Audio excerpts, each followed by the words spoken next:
So before the prelim competition, I was obviously a little bit nervous going into it, but I think as soon as I stepped onto the stage, all the nerves went away. I became so excited. I just had the best time in my swimsuit.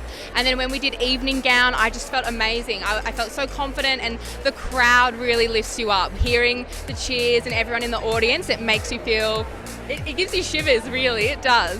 Yeah, well, I think the best thing that I like to tell myself when I get nervous is when you're nervous and when you're excited, the same thing happens to your body. So when I'm in the line and we're waiting and I'm waiting for them to say go, I just say, I'm excited. I'm not nervous, I'm excited, because it's the same chemicals flowing through your body, and that it picks me up. It makes me feel good. It makes me feel excited to go. My costume, yes. Yeah, so it was inspired by Australian native wildflowers. So every flower on my gown is a different flower representing different states and territories around Australia. So it's incredible how she made the gown. She hand-printed every single flower, sewed it together. It's actually inspired by the Couture Dior collection a few years ago.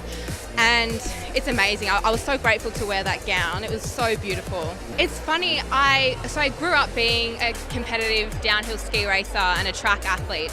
And towards the end of my years of competition, I always wanted to explore the modelling and fashion industry. So when I finished competing, I didn't want to completely give up my sporting industry totally. So I stepped into coaching. So I was able to balance that with modelling and coaching. And I felt like this program and this pageant has really been crucial in me being able to balance both of those worlds, because I get to use my voice to talk about sport and promote sport, and then I also get to be a part of the most fashion-forward, creative pageant I've ever come across in my life. Seeing the costumes last night, you really get to see the creativity in the fashion.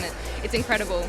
Australia must be the next Miss Universe, because it has been a long time since we have won, and I feel like everything that I bring to the table is very authentic, very down to earth to who I am, and I think that Miss Universe truly represents that, and I would love to take the crown home back to Australia. Hello Ecuador and Beyond Beauty Pageants. Thank you so much for this interview, you're incredible.